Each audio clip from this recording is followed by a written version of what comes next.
Y, क्यों हम अपनी एजुकेशन और साइंस को सिर्फ सेक्सुअल कॉन्टेक्स्ट में देख रहे हैं? वीडियो देखते हुए, पॉडकास्ट देखते हुए लगता है कि जिससे आप एक सॉफ्ट पोर्नोग्राफी के बारे में बात कर रहे हैं। फॉर गॉड सेक, ये जहालत है। और आप साइंस, औरत के हार्मोन्स की खूबसूरत साइंस को इस्तेमाल कर रहे हैं इस अंदाज में कि जिन लोगों ने एजुकेशन हासिल करनी है, जिन्होंने जाके अपने हार्मोन्स को फिक्स करना है, आप सिर्फ और सिर्फ उनको ये एहसास दिलाते हैं कि जो हार्मोन्स होते हैं वो सेक्सुअल हेल्थ के लिए होते हैं।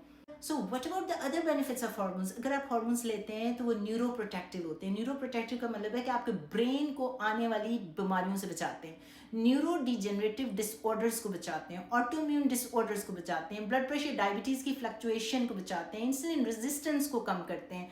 आपका जो आने वाला अल्जाइमर, मेमोरी लॉस है, यादाश्त चली जानी है, उसको कम करते हैं। अर्ली पेरीमेनोपॉज में अगर आप हार्मोन्स देते हैं तो बाय 30 to 60% द खतरा ऑफ अल्जाइमर डिजीज कम हो जाता है। What about cardio protection?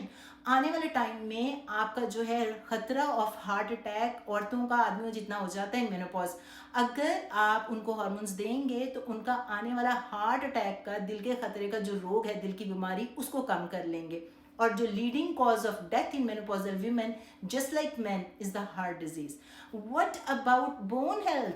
अगर आप अपने बोन्स को नहीं हार्मोन्स वापस करेंगे जो मेनोपॉज में खत्म हो गए, तो हर दो में से एक को ऑस्टोपीनिया होगा, बोन्स अंदर से खोखली हो जाएंगी, बढ़ते बढ़ते ऑस्टोप्रोसिस हो जाएगा, और अगर ऐसी खातून गिर जाएगी तो उसको बोन फ्रैक्चर हो जाएगा। जो आपकी वजाइना होती है उसके साथ मसाना, ब्लैडर होता है। तो अगर आप हार्मोन्स नहीं देंगे तो बार बार यूरिन के इन्फेक्शन होंगे, और ख़वातीन जो बड़ी उम्र की होती हैं उनके अंदर कभी कभी वो इन्फेक्शन चलते चलते जाके किडनी को इन्फेक्शन कर देता है उसकी, जिसकी वजह से सेप्टिसीमिया हो सकता है, जिसकी वजह से आपका जो है डेथ वाक़या हो सकती है। आईसीयू के कभी ख़वातीन देखी हैं आपने? जो आईसीयू में ख़वातीन होती हैं उनकी किडनी इन्फेक्शन शुरू हो जाते हैं, कैथेटर उनके अंदर डालते हैं, उनकी जो वेजिनल पीएच होती है वो बदल जाती है, जिसकी वजह से उनको कितनी तकलीफ होती है। और हम उनको एस्ट्रोजन तक नहीं देते वेजिनली ताकि उनकी पेन को हम ईज कर सकें, क्योंकि डॉक्टर्स को पता ही नहीं होता।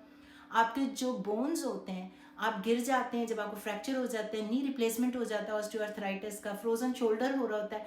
हम सिर्फ और सिर्फ हार्मोन्स को सेक्सुअल कॉन्टेक्स्ट में क्यों सोचते हैं? लेकिन अगर सोचते भी हैं तो उसमें भी क्या मज़ाइक है?